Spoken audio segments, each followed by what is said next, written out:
Comment arrêter d'être stressé? Dans cette vidéo, je vous donne 9 pistes à explorer.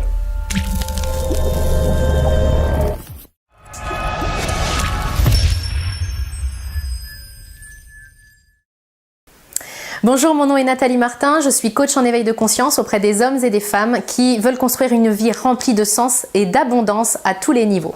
Si c'est votre première visite ici sur ma chaîne, je vous invite à vous abonner pour ne rien manquer de mes prochaines vidéos et également à lire toutes les informations qui sont inscrites dans la description qui accompagne cette vidéo.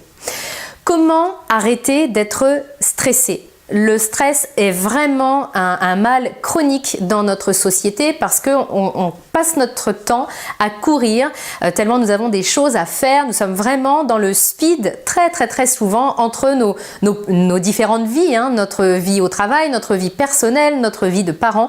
C'est vraiment, le stress, c'est vraiment quelque chose dans lequel on peut tomber très facilement. Alors, comment arrêter d'être stressé? Eh bien, j'ai identifié 9 pistes que je veux vous donner et que je vous inviterai bien évidemment à tester pour voir celles qui vous conviennent le mieux.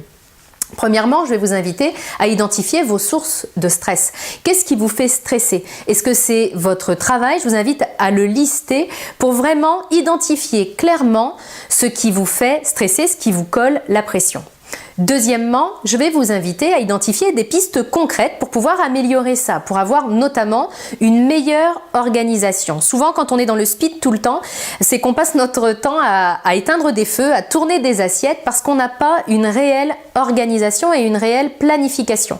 Je vais donc vous inviter à planifier les choses. Il y a des outils de planification qui existent et qui sont très efficaces, ne serait-ce qu'un simple agenda pour pouvoir mettre vos priorités parce que souvent avec le stress, eh bien, on gère ce qu'on appelle des urgences, je vous en reparlerai tout à l'heure, mais on ne gère pas les choses qui sont vraiment prioritaire. Donc je vous invite vraiment à planifier au maximum et à identifier également ce que vous pouvez déléguer parce qu'il y a certainement des choses qui sont importantes, qui sont des choses à faire et en même temps, c'est pas obligatoirement à vous de les faire. Vous avez peut-être des coups de main à la maison ou au travail qui sont tout disposés à vous aider. Donc faites-vous ce cadeau de demander de l'aide et de déléguer ce que vous pouvez déléguer.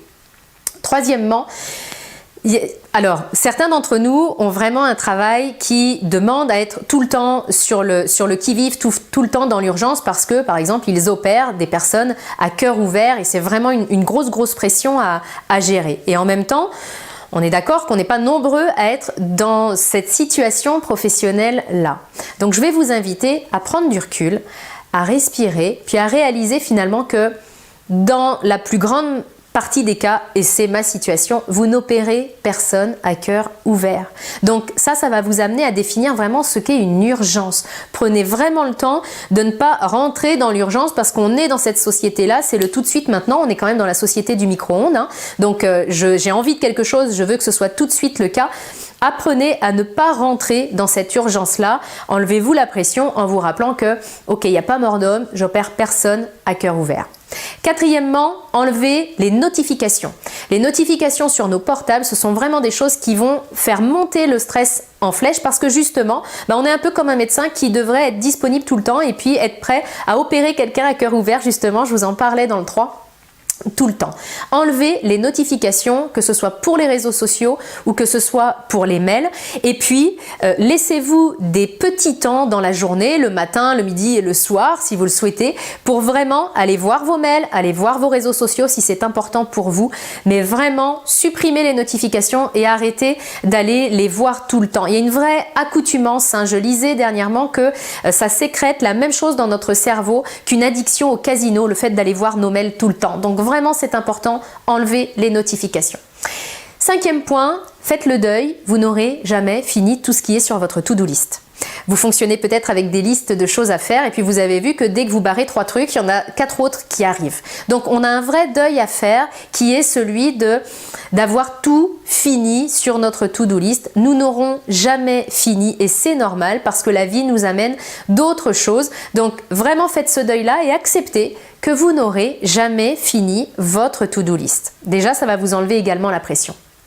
Sixième point, mettez votre téléphone à plus de 20 secondes de vous. C'est vraiment quelque chose qui est puissant. Vous le savez, l'être humain est ainsi fait qu'il fonctionne par la facilité. Nous essayons de contourner l'effort, c'est ce qu'on appelle la loi du moindre effort, hein. Donc, si mon téléphone est à moins de 20 secondes de moi, donc sur la table quand je travaille, eh bien, je vais avoir tendance à aller le tripoter tout le temps, puis à interrompre ce que je suis en train de faire et à prendre du retard finalement. Et ça augmente mon stress. Si je mets mon téléphone portable à plus de 20 secondes de moi, que ce soit dans un tiroir, ou bien si je l'éteins, eh bien, vous allez voir que ça va me sembler trop difficile d'aller le rallumer, d'aller le chercher. Donc, je vais rester très concentrée sur ce que je suis en train de faire. Du coup, je vais en faire plus, je vais être plus à jour et je vais avoir moins de stress. Donc, mettez votre téléphone ou tout ce qui peut vous distraire à plus de 20 secondes de vous. 7e point, un grand classique, faites du sport. Nos organismes ont besoin de bouger. La sédentarité est vraiment quelque chose qui nuit à notre santé psychologique et à notre santé physique. Faites de l'activité, peu importe ce que vous fassiez, mais bougez. Et puis vraiment faites quelque chose qui vous plaît et qui va vous permettre de vous dépenser. Ça va vraiment sécréter des belles hormones à l'intérieur de votre cerveau qui vont lutter justement contre le stress. Si vous n'aimez pas ça, démarrez tranquillement, identifiez quelque chose qui vous fait vraiment plaisir. Ça peut être ne serait-ce que marcher, mais vraiment faites quelque chose pour bouger, vous diminuerez efficacement votre stress. 8e clé, respirez. Nous sommes tellement speed qu'on en oublie même de respirer. Donc des belles respirations plusieurs fois dans votre journée quand vous sentez que le petit hamster là commence à vous faire speeder. Interrompez-le simplement en respirant. Vous fermez vos yeux et vous respirez vraiment pleinement. Vous allez voir que ça va vous permettre aussi de prendre du recul et d'être nettement moins stressé. 9e clé que j'ai identifiée, c'est d'apprendre à amener votre tête au même endroit que sont vos pieds. On a vraiment un talent pour que notre tête aille à un autre endroit que nos pieds. Par exemple, je suis en train de travailler, puis je suis en train de penser à mes enfants, de penser aux courses que j'ai à faire, de penser à autre chose, un autre dossier. Donc en fait, mes pieds et mon corps sont vraiment en train de travailler sur ce dossier, mais ma tête, elle n'est pas là. Puis c'est la même chose dans ma vie personnelle. Je peux être en train de jouer avec mes enfants, mon corps est avec eux, mais ma tête n'est pas là parce qu'elle est vraiment partie dans mon travail ou dans autre chose. Ça contribue vraiment à augmenter non seulement le stress, mais aussi la culpabilité parce qu'en fait, j'ai l'impression que je profite de rien à fond. Apprenez à ramener votre tête là où sont vos pieds. Comment vous faites ça? Eh bien, vous vous regardez faire simplement. Et puis, si vous constatez justement que votre tête, elle est partie ailleurs, eh bien, vous la ramenez, vous n'alimentez pas, vous revenez, vous tapez pas dessus non plus, donc sans aucune culpabilité. C'est humain d'avoir la tête qui s'en va, hein, on a un mental qui est vraiment hyper actif. C'est humain, il n'y a pas à se taper dessus, mais simplement je reviens puis je me concentre sur ce que j'étais en train de faire.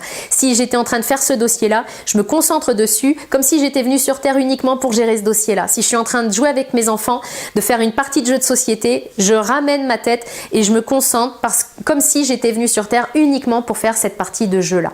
Vous allez voir que ça repose énormément la tête, puis ça améliore considérablement la qualité de vie parce qu'on profite de chaque instant, hein, c'est ce qui s'appelle la pleine conscience et certainement que vous en avez entendu parler, c'est vraiment quelque chose d'important.